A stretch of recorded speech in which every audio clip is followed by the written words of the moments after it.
Assalamu alaikum wa rahmatullahi wa barakatuh. Peace, mercy, and blessings of God be upon you. And welcome back to The Goal of the Wise. I'm your host, Aryan al-Mahdi. Imam Hussein al-Mahdi.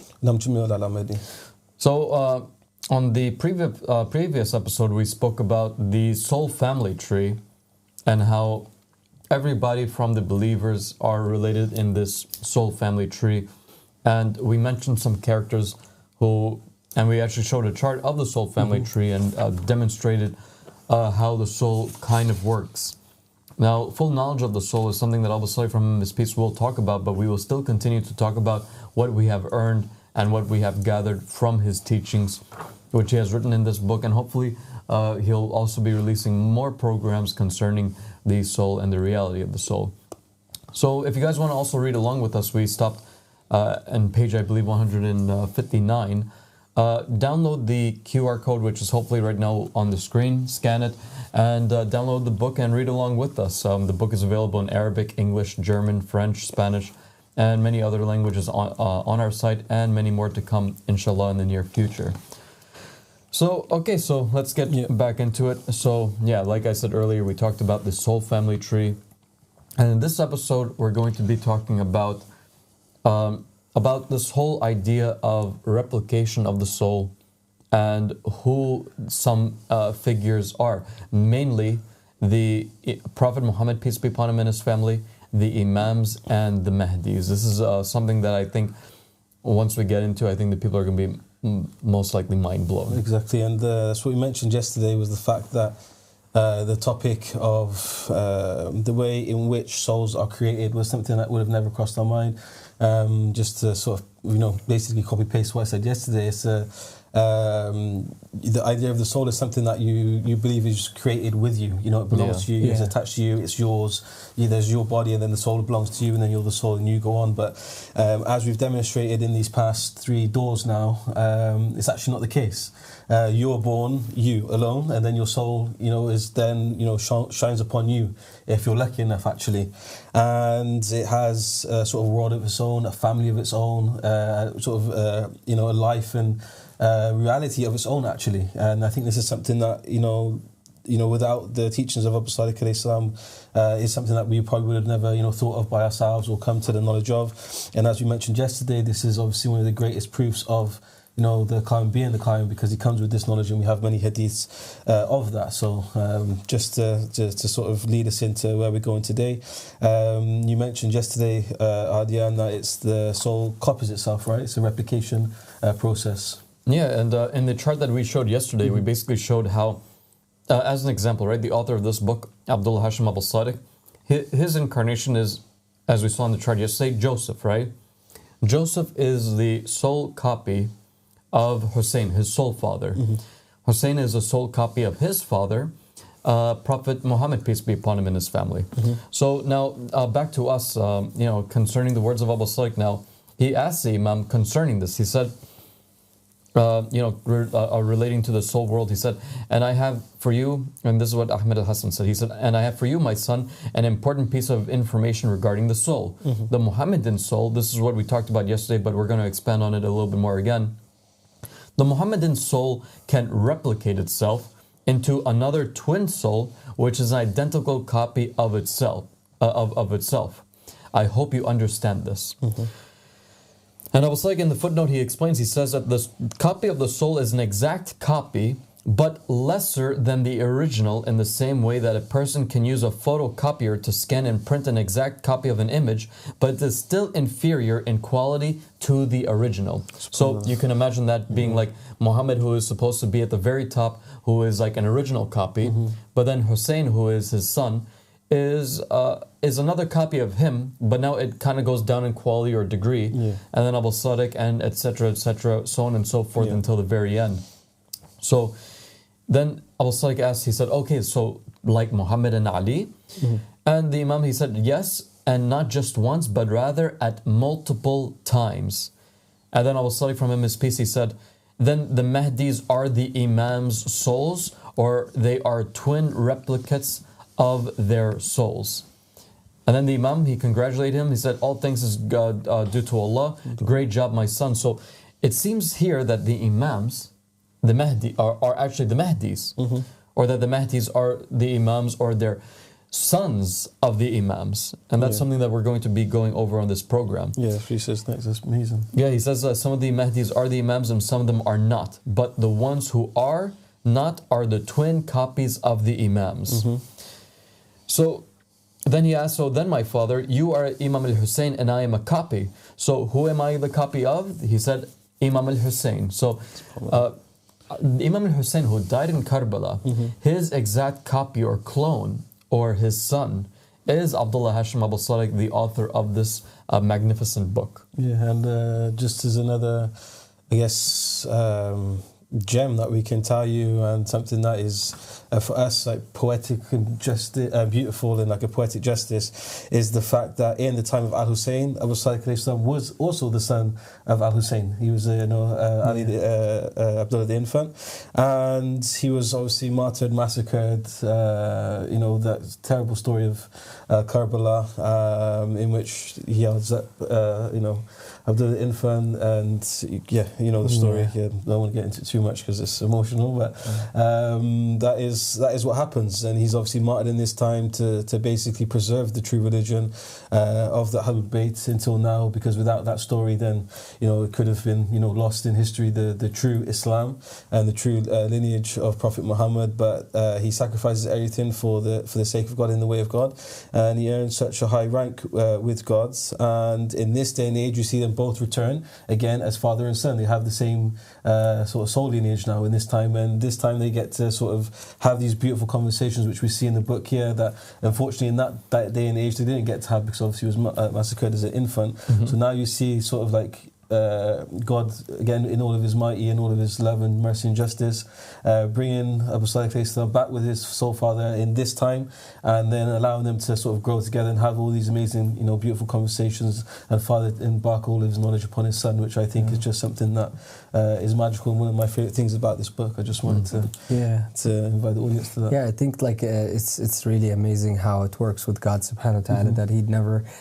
he always does justice with his people, and the idea is that bringing Abu Sadiq alayhi salatu wasalam back in this time with his father Imam Hussein, who made one of the greatest sacrifices actually it is the greatest sacrifice to ever be made in the entirety of the history of the human race, from beginning till that day, till today. In fact, there has never been a sacrifice more of a beacon of truth than the sacrifice of Imam al-Hussein in Karbala alayhi salatu wasalam. He did not only sacrifice himself, he sacrificed his family, he sacrificed his friends, he sacrificed his companions, everybody. They all went in the same target, the same reason, the same way, to stand up for the supremacy is to God alone. The supremacy is not to Yazid. The supremacy is not to a person who's appointed, elected by the people in their own time. So it's like the supremacy is to God. And so the idea is like one more thing I would like to add. When you said, when you were explaining, and Abu Sadiq was explaining in Ahmad al-Hasan alayhi salatu wasalam about the copying situation, it's like it came to my mind as well. I remember the description of it, which is almost like you could imagine a painter who paints a painting, and it's all of its details and all of its you can say, for example, all the crescents and all the different lines, and you can see this is the original one. And then you take that painting and you make a copy of it, and you take that copy and you make a copy of it, and you continue to make thousands and thousands of copies of it. Then what happens to it? Ultimately, the quality, even if you have a really good printer, the quality over time of the copy of the copy of the copy of the copy would become less and less detail, and it will start to disintegrate, denigrate, or starts to fade away, right? Like the actual image that was there. So I think that's one of the how I imagined it when it was like happening. That's exactly as explained. So that's how it was in my head. So at the same time, it was. So when you're imagining it like this, it is really very interesting, because that's almost the nature of how light works, right? If you turn on the light, it fades away, right? Away from exactly. The brightness. Exactly. So it starts from the source, which is like super strong, bright, and then it starts to fade away as you go away. So it's like then it's really interesting how you can find and then again we're thinking in human terms. If you have different eyes, then you would not see that light in the same way. You would see it in a different form. Right? You would see that the brightest is in the center, and then it starts to again. The colors fade away and turns into that. At some point, there is a limit to that light, and then it turns into this darkness that we see. That's the without the light, and the space without the light. So it's really interesting when you're talking about this stuff, because the soul, as we know, the bodies, and we discovered the bodies of the souls are the planets. So when you're connecting this stuff together, it starts to give you a huge picture of behind the scene that Abu Sadiq ﷺ has revealed for us through the Call of the Wise, which is really fun to sit down and meditate on. You could definitely discover some amazing secrets behind this going on. Yeah, no, there's tons of secrets in this book, and one of the greatest secrets, especially concerning the soul, is something that Abu Sadiq had asked the Imam, but I won't really reveal it here, although it's in this paragraph that we're looking at right now. Maybe the viewers who are reading along with us on page 160, they can already tell what I'm talking about. But my God, it's like, there's an argument that the people of the Ahlul Sunnah had, right? Which is that, when the Shias come up to them, they talk about the 12 Imams and say that they are from Ahlul Bayt, and Allah has purified them a thorough purification. That's in the Quran, Surah Ahzab, ayat number 33, right? Where it says, Allah intends to purify you, O people of the household, a thorough purification. So the argument that the Sunnis have is that, well, according to what you guys are saying, this verse was revealed from a hadith that talks about how the Prophet had a Yemeni cloak over him because one day he was sick, and underneath the cloak was Ali, Fatima, Al-Hassan, and Al-Hussein, including with the Prophet, right? And even some would say even Gabriel was in there too. But there's no mention about, for example, the Imams after Imam al-Hussein, his grandchildren, being a part of this. They would even say that they cannot be because they were not under that cloak for the rest of them to even be part of that purified household. But lo and behold, we have something called reincarnation. And as a matter of fact, the Imams of the Ahlul Bayt, all of them are reincarnations of the people of the cloak. And Abu Sadiq had made it very clear here that all of the Muhammads, from Prophet Muhammad and the 12 Imams, are all Muhammad. And actually, let's go bit by bit. Let's pull up the slide now that talks about the incarnations of Prophet Muhammad. So Prophet Muhammad was first Prophet Muhammad, the son of Abdullah. Then he came back a second time as Muhammad al-Baqir. Then after that as Muhammad al-Jawad, the 9th Imam.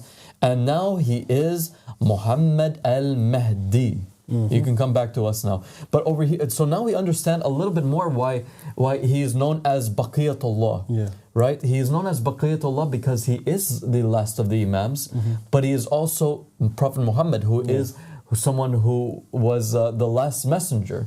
He was the remnant of the messengers. Now he comes back as the remnant of Allah, or the remnant of the Imams, from the words La ilaha illallah. He is the 12th letter from La ilaha illallah.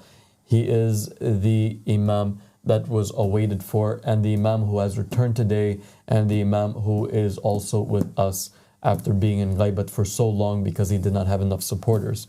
One thing before that I let you guys have the floor is, when it was actually revealed that Prophet Muhammad was the three other Imams, I was astonished. I was shocked, but it made sense to me. Why? Because there's an interesting hadith, but where Prophet Muhammad ﷺ is talking to a companion of his. His name was Jabir ibn Abdullah al-Ansari.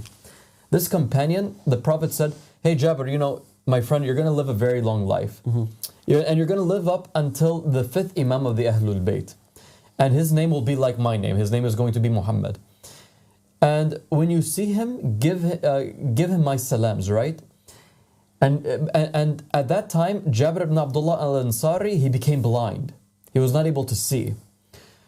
But the way that he identified Muhammad al-Baqir, right, was he heard the footsteps of Muhammad al-Baqir and said, wow, that is the same exact footsteps. That is exactly how Prophet Muhammad used to walk. That is amazing. None of the Imams of the Ahlul Bayt walked the same way as Prophet Muhammad did, except for when Prophet Muhammad returned as Muhammad al-Baqir. Yeah. And it clicked to me. I was like, that's why he knew. And that's why Muhammad al-Baqir walked just like a Prophet Muhammad, because he is Prophet Muhammad in his return. Yes, exactly. That's amazing. And I just want to point out here, actually, because it's another big argument that we have or we face, is that, you know, people say that Prophet Muhammad is the seal of the prophets and messengers and God sends no one after him, right? And the reason why he's the seal of the prophet and messengers is because he's the best of creation. He's the best prophet and messenger. And therefore, God basically hands him the reins of creation, and then he becomes like God in creation, which we've spoke about. So therefore, he's the one that sends, and everything that God had given him, he passes on. So the fact that he comes back and he sends forward his family members, which are these people that are purified and cleansed under the cloak, just shows that actually the Imams and the Mahdis after Prophet Muhammad are better than prophets and messengers, which is amazing, because now that you know that the 12 Imams are actually basically the Ahlul Kisar coming back over and over again, it shows you why, okay, God doesn't send a prophet and messenger anymore, because he sends something that's better, actually. So let's carry on with this, because again, as you said, when this was revealed to us, it was like, SubhanAllah, that's amazing. And when it was real to us, I was like, it sounds stupid, but it's funny, because even now, like, we know there's some prophets and messengers that have returned in this round, and they also have the same name as they had back then. That's true. So when we heard this, like, SubhanAllah, this is also what's happening here. So this is another sort of mini proof, I guess, that this is the case, because as you said, all the Muhammads come back as Muhammad something, right? And Allah subhanahu wa ta'ala says in the Quran, which is something that's like really misinterpreted by the Muslims in many ways, which is that Allah subhanahu wa ta'ala do not consider those who die in the way of Allah as martyr, as dead. Rather, they are alive, and then they're with their lords receiving sustenance. So now we know how, that the Prophet Muhammad sallallahu alaihi wasallam actually returned in these Imams alayhim salatu wasalam's bodies, received sustenance in the same way that he was receiving sustenance as he was in the Prophet Muhammad's time. So the idea is then it's very clear now, like, okay, well, how can you deny the reincarnation if this is the case? It's like we have actual evidence from the books itself that we believe in, that the Prophet Muhammad did say, like awwaluna Muhammad, our first is Muhammad, our middle is Muhammad, our last is Muhammad, and all of us are Muhammad. And actually, let me just interject there, because when you said the first is Muhammad and our middle is Muhammad and our last is Muhammad, the 14 infallibles, I mean, okay, who's the first one from the 14? Muhammad. The middle one, which is the 5th Imam, and he's the 7th in line from the infallibles, from the 14 infallibles, is Muhammad al-Baqir. Now the 12th Imam, who's the 14th infallible, is Muhammad al-Mahdi. So, I mean, like, boom, right in their faces, it's there. It's right there. And so this proves this fact that we're talking about, that actually reincarnation is a reality, because you don't have any other explanation. This is the only explanation that makes sense out of the text. Yeah, truly, it really is. And I guess we can then go over the next Imams, and I think people can already guess some of them already. So the next Imam, we have Imam Ali. Let's pull up the slide for Imam Ali and his incarnations. We have from the incarnations of Imam Ali is the first Imam, Imam Ali ibn Abi Talib. Then he comes again as Imam Ali Zainul Abidin. Then he comes back as Imam Ali al-Rida. And then he again comes back as Imam Ali al-Hadi. So, okay, right off the bat over there, all of the Alis are Ali.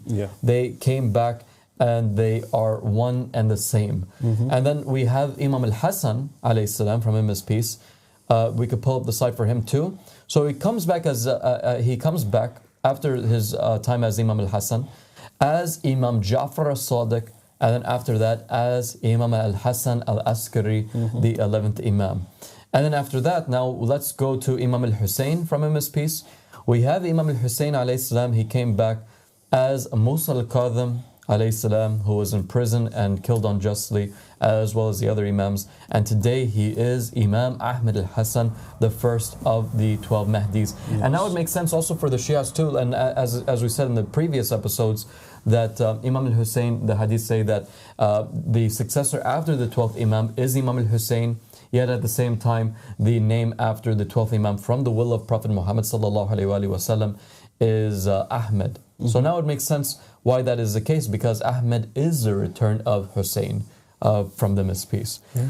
So, do you guys have anything that you guys wanted to add on to that? Yeah, I mean, that's the thing when we're talking about the Ahlul Bayt alayhim salatu wasalam, we have to keep in mind that we're talking about spirits, not bodies. You know, like the fact of the matter is that anybody who has a problem with the reincarnation is like a materialist. It must be a purely materialistic person, right? Yeah. Because you cannot be an immaterial. You cannot be a person who believes in the souls, which are immaterial in the way that we understand it to be material. Like it's not a physical solid, right? It's not, the soul is not something you can knock on. You know, it's something that is actually a light that we don't know much about. But we know that it goes through the worlds, right? Because when you die and then you go on to the different worlds, you're not actually in this physical realm anymore. You're not in the mud world. Yes, this is, if you can name this world, you could name it the mud world. Yes, the world of the mud, which is shaitan, right? So, something of mud. So now when you're talking about the soul is not mud. For sure, this is something that nobody can deny. It's the soul is not mud. So we're talking about the Ahlul Bayt alayhim salatu wasalam, not in the mud bodies, not in this body of that's made of earth, instead in the bodies of the heavenly realms. So yeah, it is how, you know. Now also on top of that, add all the synchronistic like things that we have put on the table for you, from the first is Muhammad, the middle is Muhammad, the last is Muhammad, to the actual revelations in the Quran about the spirits being actually Allah subhanahu wa ta'ala is capable of placing your soul in any image He wants, to the fact that He commanded some souls to become iron or stone or this or that. So all of this together, combine all of that together and do tasdeeq on it, which is like belief, right? Because this is actually reality. Then you'll see that this is what we're talking about is actually the only interpretation that can actually show us what's happening. It's the only thing that can make sense out of this text for us. Exactly. Seriously, anything else, it makes you just wonder about. It's almost like the story of the Quran and the Bible and these things don't make no sense without the interpretation of Basadiq. You read them and you just go like, what did I just read? Exactly, you know? And that's why we mentioned yesterday over and over that this is one of the greatest proofs of, you know, the Qaim being the Qaim, because he comes with these knowledges and all of these things that, you know, these dots are not these dots and connections that we've been giving you guys and talking about are not things that we've made up. It's just things that we've been told or we've read in the book, and we're just basically relaying to you in slightly simpler terms so that we can really break it down as it was broken down for us. We're not like God. We don't receive direct message from God. We receive it from God in creation. Exactly. And you know, us as a community, like whenever Abu Saik tends to reveal things, like there's always brothers amongst the brothers who like suddenly they become shocked and then they start going around people and they're like, man, I read this hadith like so long ago and like now it makes sense. And so like even the brothers, they even start connecting dots that like Abu Saik presents something, he presents knowledge, he would leave, and then suddenly there are brothers who, because of past experience of reading the books of narrations and the Bible and the Quran, they start making these connections and they're like, man, like these narrations that we didn't understand but we accepted because of our past beliefs as Sunnis or Shias, now they make sense. Now we can make a connection. Now like God has shown us what the reality of these things are, and when you go back to read them again, you can never turn your brain to like how you thought of them before, because it didn't make sense how you thought of them before. Which is what I was about to say, literally. This is a proof of concept for you. This is an experiment for you right now. So if you have been following along since the first episode until today, you can just, after the episode, open the Quran and start reading again. And the Quran will never look the same anymore. It's true. Everything in the Quran will start changing. And the more you read, the more you stay along and listen to what's being discussed and read the Goal of the Wise yourself, the more the Quran will sound different, the more the Bible will sound different, the more every other book that you read will sound completely. It's as if like you've unlocked a secret door. Exactly. And on the word doors, Abu Sadiq mentioned when he was reading the Goal of the Wise that, look guys, there's X number of doors in here, but these doors lead to hundreds of other doors. So there's always some things to learn and to get through, and we've got a lot to get through today. So I just want to get on to the topic of the Mahdis, because we've covered the Imams and how they're basically Adul Kisa, minus Lady Fatima and Jesus, repeating themselves. But when we come to the Mahdis, you also find Adul Kisa again, minus Lady Fatima, but we do have Jesus and the Ulul Azm prophets and a few others, right? So I think you have a slide if you want to get into that to show the 12 Mahdis. And I have the incarnations of some of them, but like we don't have a specific site to name all of them, but we can name all of them here. So like the first Mahdi is Ahmad al-Hassan, as we said. The second Mahdi is the author of this book, Abdullah Hashim Abu Sadiq. He's the author of the Goal of the Wise. The third Mahdi is Moses. The fourth Mahdi is Adam. The fifth Mahdi is Ismail, the son of Abraham. The sixth Mahdi is Abraham himself, the father of Ismail. The seventh Mahdi is the Archangel Michael, who has incarnations that we're going to be revealing soon. The eighth Mahdi is Prophet Noah. The ninth Mahdi is Jesus. The 10th Mahdi is actually the return of Imam Ali himself. And the 11th Mahdi is Imam al-Hassan. And the 12th Mahdi is once again, the return of Prophet Muhammad himself. So I guess without further ado, okay, we already talked about the incarnation of the first Mahdi. Now let's go over to the second Mahdi, Abdullah Hashim al-Sadiq. Let's check out his incarnations. And my God, he's got a really, really nice list going on here from his incarnations. Let's pull up the slide for the incarnations of Abu Sadiq. He was at one time Prophet Enoch, who built the pyramids. I'm just going to be talking about some of the merits. So he came back as Enoch, Idris, who built the pyramids, right? He was a prophet before Noah. He came back as Prophet Amid, who they tortured, and this is an unknown prophet, Prophet Amid. They tortured, and his companions built the Sphinx that you find in Egypt. The face of the Sphinx is actually his own face. The third, then he came back again as Prophet Joseph, and everybody knows Prophet Joseph. He came back as Prophet Jeremiah, or Khidr, as many people from the Muslims know him as. Then he came back as Alexander the Great, who is a great figure that many people praise and talk about. Also a very, very controversial character. Then he came back as a lookalike of Jesus, and we'll explain what that means in a later episode.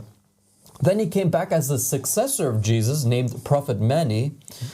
And then he came back as one of the cave sleepers, who in Arabic or in some people might pronounce his name as Jamblikus, or they would say Yamblikus or Yamblikus.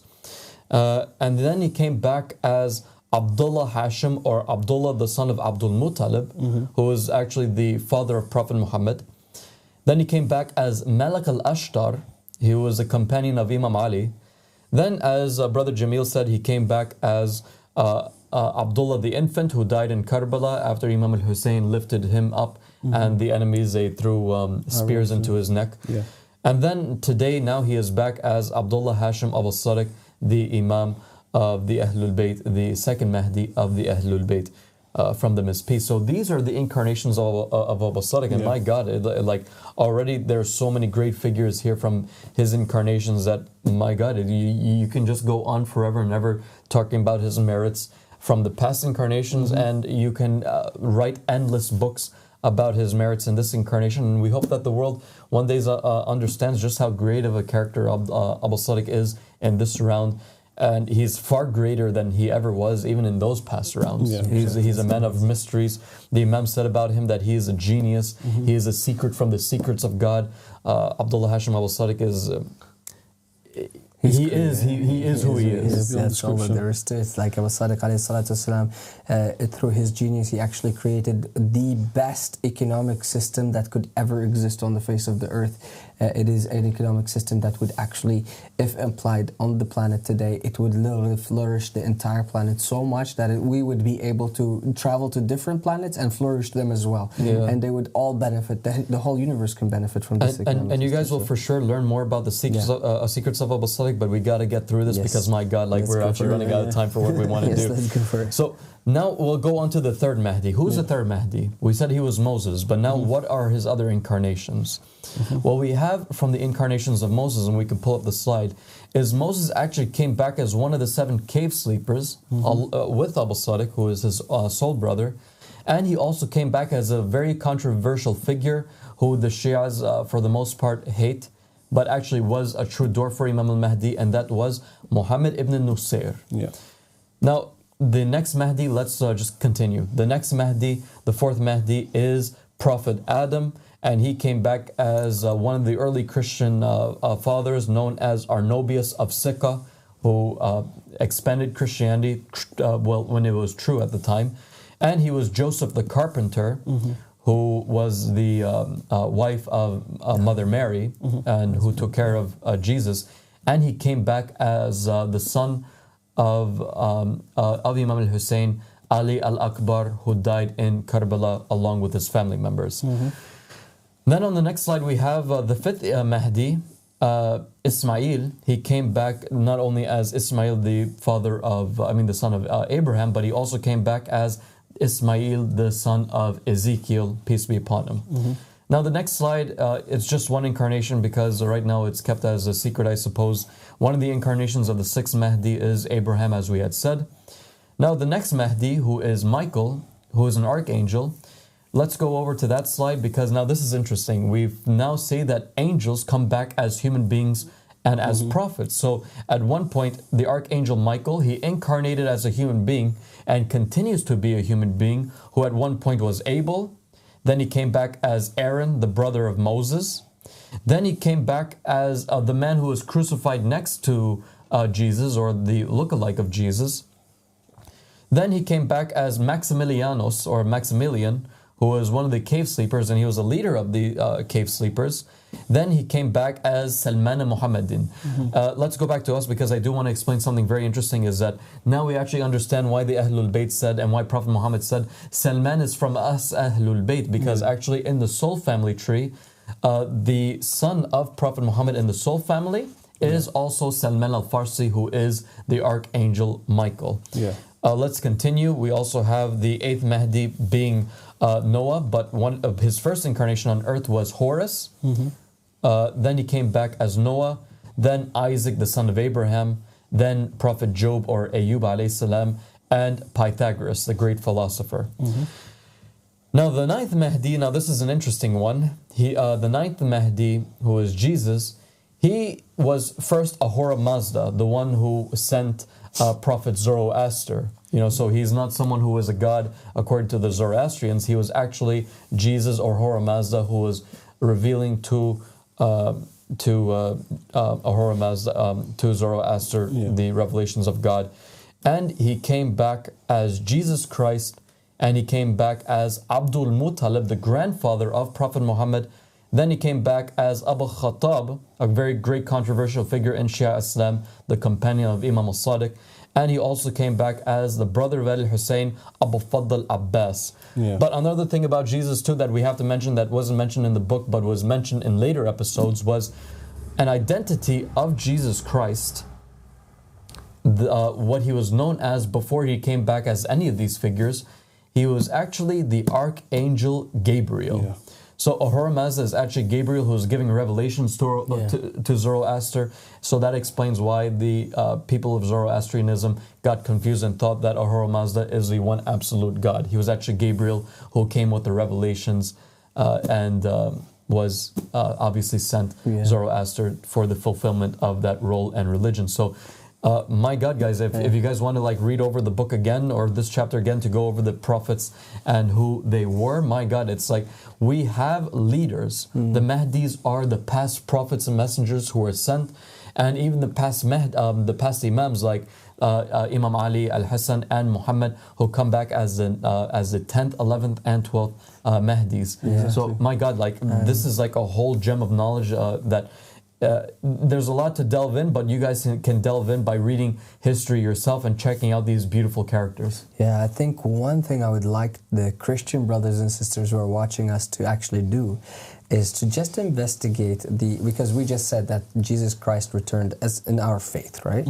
So that Jesus Christ has returned as Abu al-Fadl al-Abbas, and I would love for you guys to actually just investigate the story of Abu al-Fadl al-Abbas, and just he's the brother of Imam Hussein. He is a character in Karbala. Just watch that story of him and tell me that that's not Jesus Christ. Exactly. Oh, that's for sure. And if we can just bring up the tree, the soul family tree, I just want to make a little point here, because we now established that the soul family tree consists of all of these characters that we've just mentioned, right? All of these Imams and Mahdis. And if the Imams are all comprised of, or the top Imams are all comprised of Prophet Muhammad, Imam Ali, Hassan, Hussein, then the Mahdis are comprised of them and their sons, their copies, right? Yeah. So all of those, as you see, are their copies. And we mention this as like a family tree, and you have to imagine it as a literal tree, right? So you have, as you mentioned, Hussam, at the start, like a light where the highest concentration of light is at the source, right? And this is Prophet Muhammad. That's why the Imams and then the Mahdis are basically them, and then their descendants, they're the first line down, which could be like the branches, right? And then after that, as you see, you have the likes of Joachim and Solomon, and then you have the likes of Ishmael and Elisha, Elias and Fatiti, etc. So this is like the third generation down, which is then sort of the other branches, until eventually this family tree is comprised of all of the righteous prophets and messengers that came, until, you know, the later, I guess the lowest ones perhaps in faith being the sort of twigs and the leaves, right? Yeah. And on the flip side, you have this evil tree that is also spoken about in the Quran and Hadith, which comprises of ignorance, and this is the tree that is, you know, founded by the likes of Cain and Nimrod and Iblis, and this is the tree of ignorance. And all of those souls and all of these souls have come back in this day and age to have a great big cosmic battle. And something that we have to understand is that we as human beings are pretty insignificant in the grand scheme of things, as we've been trying to point out in these episodes. So let's just jump straight into this video, because we don't have long left, and see which souls are here with us right now and what is really happening here. I want to give a couple of examples of individuals that have reincarnated in this day and age into bodies that fulfill the similar mission which they seek to accomplish, in order to further clarify for our viewers how this whole thing operates. And so you have, was Imam Mahdi alayhi salam had revealed the incarnations of some of the particular people that are on our planet at this day and age. So you have Khusra, the Persian king who existed, tyrant at the time of the Prophet Muhammad sallallahu alaihi wasallam, who's in charge of the Persian Empire. You have him returning in the form of, in the person of Ali Khamenei, the leader of Iran. So there's that soul. He's an ancient soul. He's an evil one. He returned today in the body of the Grand Ayatollah and Supreme Leader of Iran. So he's attached to that land. He wants to rule. His obsession is ruling. He oppressed his own people back in the day, and he wants to oppress his people in this day and age as well. So he found that self and that body, that avatar, which had the most potential to carry out his ambitions, was Ali Khamenei, and so he entered into him, and that is the incarnation or the return of Khusran this time. You have Vladimir Putin. Vladimir Putin is the return of Julius Caesar. And you can even see a physical resemblance between the two. You know, we have Nimrod from the time of Abraham, who returned also to Iraq and ruled them for a very long time, and still affects their politics until this very day, and that is Nuri al-Maliki. Who was the leader of Iraq after the war for a very long time. That's who the Americans ended up placing into or propping into power. You have the return of Salah ad-Din al-Ayyubi, who many of the Sunnis they love because he fought against the Crusaders, but he was actually a tyrant as well. And he returned in the form of Muhammad Morsi of Egypt during that time period. You have the return of Yazid, son of Muawiyah, in the form of King Abdullah of Saudi Arabia. You also have the return of Harun al-Rashid, one of the Abbasid caliphs who oppressed the Imams from the Ahl Bayt alayhim salam and imprisoned them, returning in the form, having returned in the form of Saddam Hussein. And we also have, for example, Hulagu Khan, who was a Mongolian tyrant that returned as Adolf Hitler to accomplish the same thing that he accomplished before. And we also have Donald Trump, who is the return of Nero. And just as Nero destroyed Rome, Donald Trump is destroying America, which is modern day Rome all over again. So we have all of those. You have on the opposite end the prophets and the messengers also returning, but not in positions of power, but positions of oppressed people alongside the Qa'im. You have the Qa'im having 12 true brothers in this time. For example, he has many companions. All of the prophets and the messengers, they return with him. But he has, for example, from his brothers is Joshua, son of Nun, from his 12. And you have also the prophet Imran. You also have the prophet Ilyas. And you also have the prophet Jonah. And you also have the prophet David and the prophet Solomon. And so you have those returning with the Qa'im, and you have them facing these powers of evil. And because Iblis is the prince of this world, as mentioned by on the tongues of Jesus and the prophets and the messengers, and he's the one who appoints the rulers. Any ruler that's appointed by man, he's actually brought into power by Iblis, because Iblis is the one who influences the choices of mankind. And so any choice that's not God's choice of a leader would ultimately be the choice of Satan, because it's the opposite to the choice of God. And so once again, the choices of the people brought into power Nimrod, and they brought into power Yazid, and they brought into power Harun al-Rashid, and they brought into power, all of these evil individuals, Khusra, and all of these people, and Julius Caesar. And at the same time, they rejected and oppressed, and you find walking in the streets unknown to the people, the prophets David and Solomon and Lot and Joseph and Krishna and Buddha and all of the righteous returned. So there you have it, guys. This is what happens when the people are allowed to appoint leaders for themselves. They appoint leaders like the return of Khusra, the return of Caesar, the return of Yazid. And what do we find today is that Nero himself, Donald J. Trump, has now become the president again of America. And this is something that Abu Sadiq Islam has prophesied. He spoke about this like 5 years ago now, 4 or 5 years ago, when he was first in power, when he assassinated the Qasem Soleimani.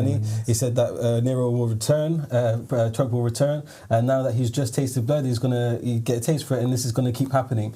And throughout the time when he was obviously taken out of office, when Biden, became president, then he was impeached, he was house arrested, and everyone thought it was impossible for Trump to come back. And kept saying, "Don't worry, guys, Trump is going to rule again." And what we find, this prophecy has come to pass today, and Donald J. Trump is Nero, and you can see it in his behavior, you can see it in the stories. If you just do a little bit of research on Nero and a little bit of research on Trump, you'll see that they're copy-paste. Yeah, they really are. When Nero was, ruling Rome and it was burning, he was playing his flute. When America was in the midst of a pandemic, COVID-19, and it was on fire, what was he doing? Playing golf. So again, it's another copy-paste of these characteristics. And as the video said, this is the body that the soul found was the best for that job of carrying out what it wants to do here on earth. So you have all of the good souls that are here and all of these extremely bad souls that are here. And this is why I keep saying that this is the greatest time to be alive, because again, all of the most impactful souls throughout history are here again to pave the way for the climb.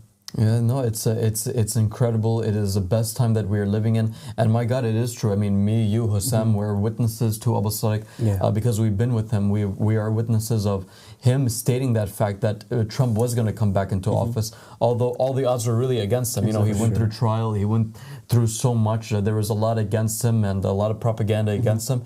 Yet he was still chosen to be the next president of the United States, and I think that in itself just proves the truthfulness of Abu Sadiq by these narrations.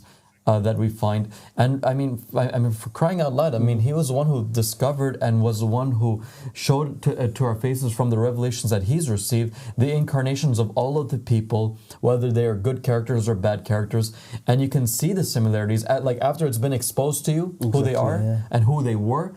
When you start doing research, you're like, wow, okay, the connections are there. Wow, he was born here and he's born there again. Wait, so like Rome is kind of like America and now he's back here again. It's like there's a ton of connections that you guys, after watching this video, I think you can go do your own homework and come to your own conclusions on like how things kind of intertwine. But anyway, guys, that's all that we have. And on the next episode, we're going to be talking about a very crucial character, Jesus, and what happened to him during his time and in his ministry and the events of the crucifixion. Anyway, thank you for watching. Assalamu alaikum wa rahmatullahi wa barakatuh.